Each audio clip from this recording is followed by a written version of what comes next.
final thing before we get into it is like, with the flags yesterday, I think there was a little bit of like a ball don't lie moment, or a couple of them actually.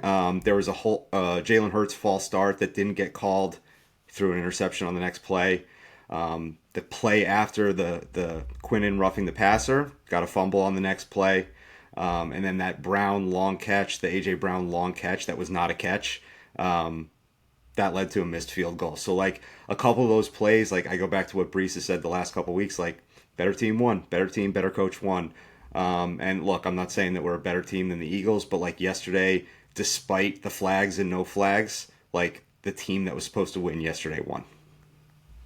Yeah, it's a weird feeling, and I think post Rodgers, especially with the Cowboys and the Patriots games, this kind of felt like a familiar Jets season where like it's going to be a long year. I'm dreading having to watch these games, even though I'm so committed to this team that they have a stranglehold on my life and there was nothing I could do about it anyway.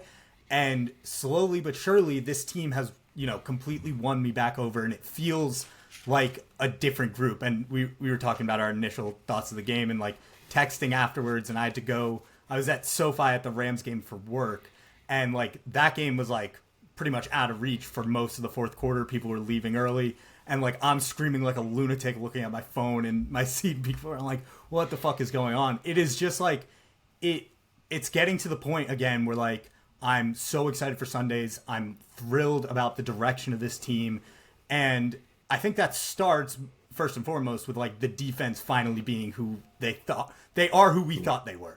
And coming into this game, DJ Reed was out. Sauce, late minute, crazy injury thing. It's becoming the kiss of death whenever Rob Saleh says like, oh, this guy's fine, or it's a minor injury. It always ends up being a bigger deal. But this defense gets 4 turnovers, completely, won the game, put the team on its back.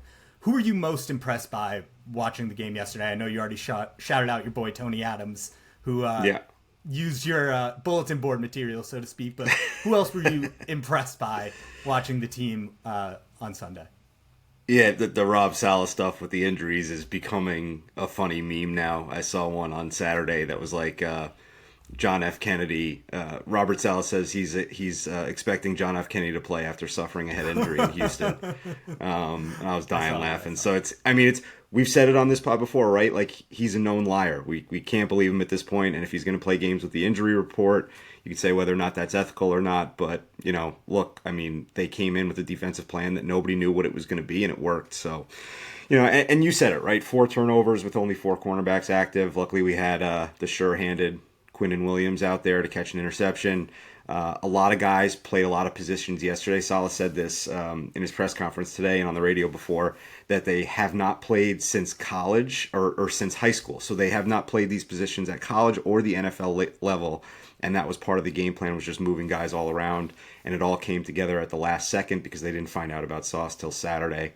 I already said it. Craig James, incredible. Bryce Hall, another good game.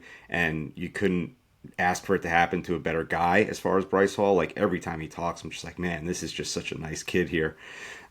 Quincy, again, there's not much more we could say about him. We're firmly in the pro Quincy camp at this point. We have been. The DB group almost is starting to remind me of the Rex Ryan era in terms of there's just waves of capable bodies at DB that we can throw out there. And we didn't know that coming into the season. We knew that about the pass rush, and that group is starting to reflect the pass rush a little bit, where all of a sudden now we have maybe 5, 6, 7 capable guys that we're comfortable putting out there. And think back to those 2009, 2010 teams like Marquise Cole, Drew Coleman, Dwight Lowry. We just had bodies out there that we were comfortable rolling out alongside Revis and Cromartie and whoever else all the time. The scheme and the adjustments blew me away yesterday. Ulbrich was moving guys all over the place. There were a bunch of funky, exotic looks at the line of scrimmage. Dalbin talked about that in his Pick 6 article that came out today. Everybody definitely go read that.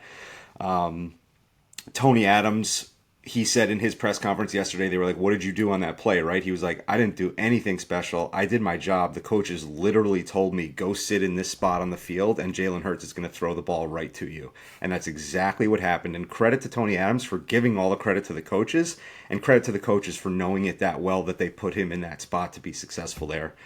Jermaine Johnson and Bryce Huff. I mean, every week now, like arguably maybe one of the best pass rushing duos in the NFL at this point. And then we add in Will McDonald, like, and some of the other rotational pieces. It's scary. It's scary on the defensive line there. And then I said it already, but no points in the second half again. One touchdown in the second half all year. It's beating a dead horse at this point, but I think that horse deserves a good beating. So, like, I'm going to keep saying it.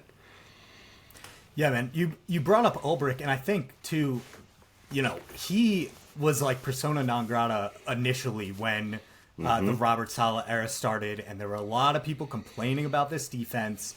And you look at what he's done, especially, not only, building a program that has led to so much success in what we're seeing the last couple of weeks, but obviously he is like, putting these guys in position where it doesn't matter if we're down to our four DBs and there are our last four guys on the depth chart. Like, his scheme is winning out. Do you think he's the kind of guy that could be getting some head coaching looks? Is he going to be the first, disciple of the Rob Saleh coaching tree in the near future? Yeah, the head coach Ulbrich talk exploded in the last 24 hours. Like, we had never really heard about it, and all of a sudden the players are saying it, the media's saying it, and like you said, it was a pretty inauspicious start to his time here. Like, he came off running like a pretty like meh to weak defense in Atlanta. I thought it was like a puppet hire for Saleh. Like, hey, let me just bring in this dude I know that will just do what I tell him to do, right?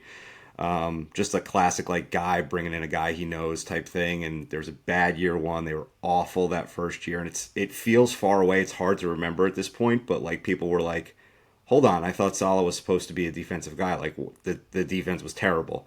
And then a bad start to year two too. They got blown off the ball against the Ravens in the first week last year. And then it feels like we blink and here we are a year and a half after that, and they look like world beaters. From a player personnel perspective, I think we all know that he's good. Like, he echoes all the things that we like about Saleh in terms of relating to the players, but I think he like adds a factor to that because he has played in the NFL. So it's like all those things we like about Saleh plus one because there's experience there.